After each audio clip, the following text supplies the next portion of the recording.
Suka. Waduh. Anggap aja iya lah. Biasanya nih, kalau gue males diajak main. Tersudutkan gitu nggak sih? Terpaksa atau tersudut? Merasa bersalah sih, tapi ya gimana lagi? Bersalah pasti.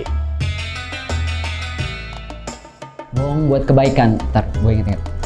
Pernah. Kayaknya boleh. Nggak boleh sih harusnya. Boleh, tapi jangan sering-sering. Kalau sering-sering itu namanya jahat. Assalamualaikum warahmatullahi wabarakatuh. Sahabat salam yang dirahmati Allah dimanapun berada.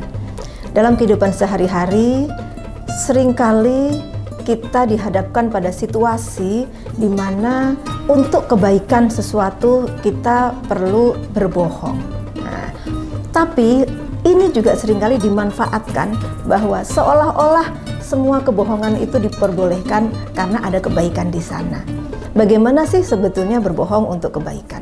Nah, pertama kita perlu definisikan bahwa berbohong untuk kebaikan yang diperbolehkan itu adalah apabila kebaikannya itu betul-betul kebaikan yang maslahat buat semuanya. Tidak hanya kebaikan untuk satu orang, tidak hanya kebaikan untuk satu kelompok, tidak ada seorang pun yang dizolimi, baik dalam jangka waktu yang dekat maupun dalam jangka waktu yang panjang. Tidak ada siapapun yang dizolimi, baik langsung maupun tidak langsung. Nah, contohnya apa berbohong untuk kebaikan? Yang pertama, berbohong untuk mendamaikan orang yang sedang berseteru. Misalnya, oh kamu dapat salam dari si Anu, kamu dapat salam dari si Anu. Oh iya, dia memuji kamu loh. Oh dia memuji kamu loh. Pada satu yang lainnya kita sampaikan demikian, sehingga akhirnya hati mereka menjadi terpaut yang tadinya bermusuhan. Yang seperti ini diperbolehkan. Tapi jangan coba-coba berbohong seolah-olah baik tapi tidak baik.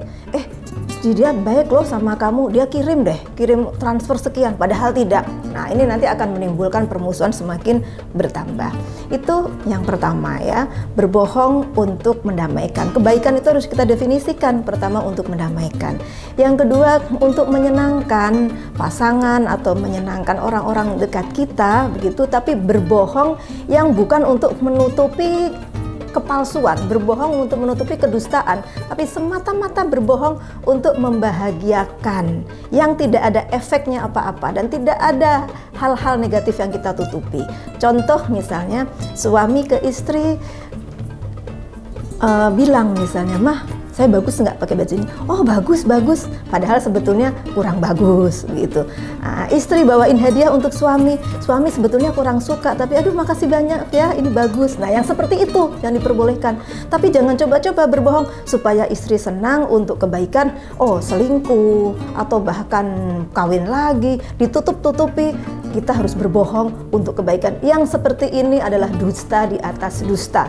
Suatu saat nanti terbongkar, maka dosanya justru berlipat-lipat ya. Satu, telah melakukan dosa di belakang, dan yang kedua, berbohong mengkhianati. Jadi tidak seperti ini yang disebut berbohong untuk kebaikan.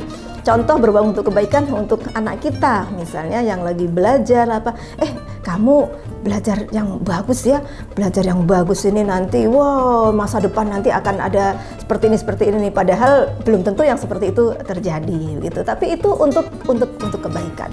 Nah, tidak ada madarat, tidak ada kezaliman, tidak ada yang disakiti baik jangka pendek maupun jangka panjang, langsung maupun tidak langsung. Berbohong apa lagi yang diperbolehkan? Berbohong untuk menyelamatkan nyawa, berbohong untuk menyelamatkan akidah.